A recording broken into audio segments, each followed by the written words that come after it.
এইবাৰ হিন্দী সিনেমা মানে বলিউডত চান্স পালে ডিম্পু বৰুৱাই ঠিক আছে চাওক শুটিং চলি আছে বলিউডৰ ছবিত অভিনয় কৰাৰ সুযোগ পালে ডিম্পু বৰুৱাই মানে ভাগ্য চাওক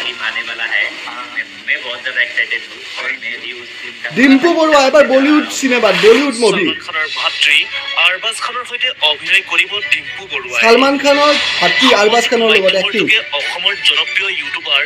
ডিম্পু বৰুৱাই সমগ্ৰ অসমবাসীক দিলে এটা সুখবৰ চাওক এইবাৰ বলিউডৰ সিনেমাত এটা মই ইয়াত কথা কম ঠিক আছে আপোনালোক গম পালে এবাৰ বলিউডত অভিনয় কৰিব ডিম্পু বৰুৱাই ঠিক আছে কিন্তু কথাটো আপোনালোকক মই এটা কথা কম ঠিক আছে আপোনালোকে ইউটিউবত চেষ্টা কৰি আছে ছ'চিয়েল মিডিয়াত আপোনালোকে চেষ্টা কৰি আছে আপোনালোকে ভাবে চালা ডিম্পু বৰুৱাই কেতিয়া আজি 5-6 বছৰ 7 বছৰৰ পৰা ভিডিঅ' বনাইছিল আৰু আজিৰ তাৰিখত ডিম্পু বৰুৱা ক'ৰ পৰা ক'লৈ গ'ল কিন্তু কষ্টটো আপুনিও কৰি আছে কষ্টটো ময়ো কৰি আছোঁ কষ্টটো ডিম্পু বৰুৱাই কৰিছে কিন্তু ডিম্পু বৰুৱাই এতিয়া বৰ্তমান সময়ত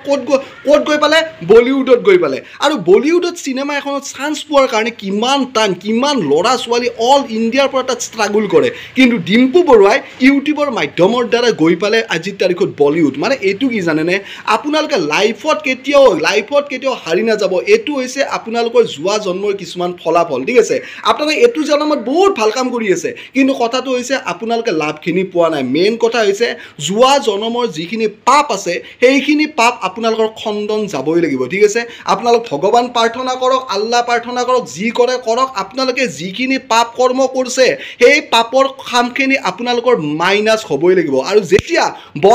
পূৰ্বৰ যিখিনি পাপ আছে সেই পাপখিনি নষ্ট হৈ যাব আৰু বৰ্তমানৰ যিখিনি পুণ্যই আপোনালোকৰ কাম কৰিব ন আপোনালোকে চাব আপোনালোক জিলিকি যাব মেইন প্ৰব্লেমটো কি আপোনালোকে চাব কিছুমান ল'ৰাই কষ্ট কৰি থাকে নহয় কিন্তু এটা টাইমত আপোনালোকে চাব আৰে ভাই ল'ৰাটো সাংঘাতিক ক'ৰ পৰা ক'ত গুচি গ'ল আপোনালোকে গম নাপায় সেইটোৱে তাৰমানে তাৰ পুৰণা লাইফৰ যিখিনি অংক আছিল সেই পাপখিনি খণ্ডন হোৱা নাছিল ঠিক আছে আৰু বৰ্তমান তেখেতসকলৰ কি হৈছে পুণ্যখিনি ষ্টাৰ্ট হৈ গ'লতো হৈ গ'ল আৰু বৰ্তমান আপোনালোকে কিছুমান এনেকুৱা কাম দেখিব কিছুমান সমাজত এনেকুৱা মানুহ দেখিব যে চালা ইখন ইমান বেয়া কাম কৰে ইয়াত তাত 10-12খন গাড়ী 10-12খন গাড়ী ইয়াক ইমান মানুহে ভাল পায় তিমান ইটো কৰাপশ্যন কৰা আপোনালোকে গম পায় যে এই মানুহটোৱে কৰাপ্টেড হয় কিন্তু কথা হৈছে তেখেতৰ যোৱা জন্মৰ যিখিনি পুণ্য আছে ন সেই পুণ্যখিনি ভগৱান বা আল্লাই কি কৰে লগে লগ দি থাকে তই লৈ থাক তই গাড়ী লৈ থাক কিবা লৈ থাক কিন্তু বৰ্তমান সময়ত যিখিনি পাপ কৰিছে ন সেই পাপখিনি যেতিয়া আহিব ন তেখেতৰ অংকত না তেখেতৰ লাইফটো ধাজ্জিয়া হৈ যাব চাব বহুত কৰোৰপতি মানুহ ভিখাৰী হৈ যায় কাৰণ কিয় বৰ্তমানৰ পাপখিনি জুৰি যায় পূৰ্বৰ পুণ্যখিনি চেজ হৈ যায় আৰু যিবিলাকে বৰ্তমান সময়ত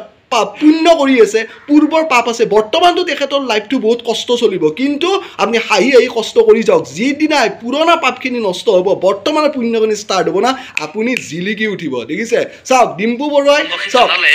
বলিউডত চান্স পালে এইবিলাক ভাগ্য নহয় কি আপোনালোকৰ